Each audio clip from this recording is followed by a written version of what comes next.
नमस्कार, popcorn videos के segment किस्सा कहानियों में आपका फिर से स्वागत है। मैं हूं शिखा धूरिया विज, एक और मोटिवेशनल स्टोरी के साथ फिर से हाजिर हूं। एक गांव में एक किशोर नाम का किसान रहता था, जिसके पास बहुत सी जमीन थी जहां पर वो अनाज उगाकर अपने परिवार का अच्छे से भरण पोषण करता था। एक बार उनके गांव में एक जौहरी आया और जौहरी ने किसानों को हीरे के बारे में बताना शुरू किया। तब वहां पर किशोर भी मौजूद था, तो किशोर के दिमाग को बड़ी अच्छी लगी जौहरी ने जो स्कीम दी।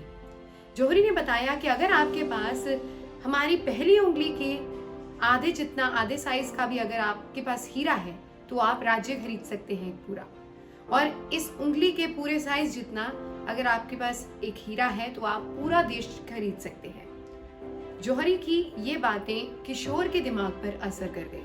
किशोर जो अभी तक अच्छे से अपना परिवार का भरण पोषण कर पाता था अपनी मेहनत की कमाई से, उसे लगा कि अगर मुझे इस तरह का हीरा कभी मिल जाता है तो मुझे मेहनत करने की जरूरत ही नहीं पड़ेगी, और सिर्फ मैं ही क्या, मेरी आने वाली 7 पुश्तें तक बैठ के खाना खा सकती हैं।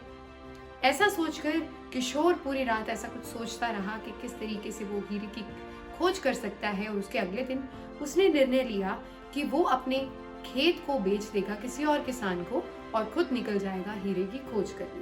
तो ऐसा सोचकर उसने अपना इतना बड़ा खेत जो था वो बेच दिया एक और किसान गांव के ही श्याम को, और खुद निकल गया अमेरिका, कनाडा जैसे देशों में हीरे की खोज करने।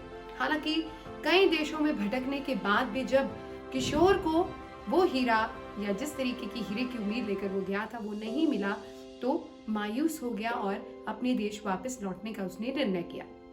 उधर एक दिन श्याम जो जिसने किशोर से जमीन ली थी, अपने खेत में अपने ऊंट को नहला रहा था। तो वो जो ऊंट को नहला के जो पानी जा रहा था वो किशोर के जो पुराना खेत था जो अब श्याम के पास था, उसके खेत के एक नाले से बहता हुआ जा रहा था, जिसपे धूप और पानी का मिश्रण पड़ने से उस नाली में पड़े जो पत्थर थे वो चमकने लगे। अब वो पत्थर जब चमक रहे थे तब जौहरी भी उसी रास्ते से जा रहा था। तो जौहरी ने देखा कि इस तरीके के पत्थर चमक रहे हैं जो कि बिल्कुल हीरे जैसे दिख रहे हैं। तो श्याम किसान को उसने पूछा कि किशोर जी क्या वापस आ गए हैं? तो श्याम ने बोला, नहीं तो क्या हुआ? तो जौहरी ने बोला कि ये हीरे कैसे बाहर फेंके हुए हैं, ये हीरे कैसे चमक रहे हैं, बाहर नाली के पास पड़े हुए हैं। तो श्याम किसान ने कहा, ये हीरे नहीं है, ये तो अक्सर जब भी पानी पड़ता है खेत में तो पूरे खेत के क्षेत्रफल में इस तरीके से चमक पड़ने लग जाती है कि धूप पड़ती है और पानी पड़ता है तो पूरे खेत में ही इस तरह से पत्थर चमकने लग जाते हैं, तो मैंने तो कभी गौर नहीं किया। तो जब ये बात उसने बोली तो जौहरी ने धीरे धीरे वो खेत चेक किया और वो नाली भी चेक की, तो असल में उसको बड़ी हैरानी हुई कि उसके खेत में जो पत्थर थे वो दरअसल हीरे ही थे, और वो जगह जगह पे हीरे पड़े हुए थे। अब किशोर को ये जानकर बड़ा अफसोस हुआ। तो कहानी ने हमें शिक्षा किस तरीके से दी? कहानी ने हमें बताया कि किशोर अगर जौहरी की बात में नहीं आता तो शायद उसका इतना बड़ा नुकसान नहीं होता।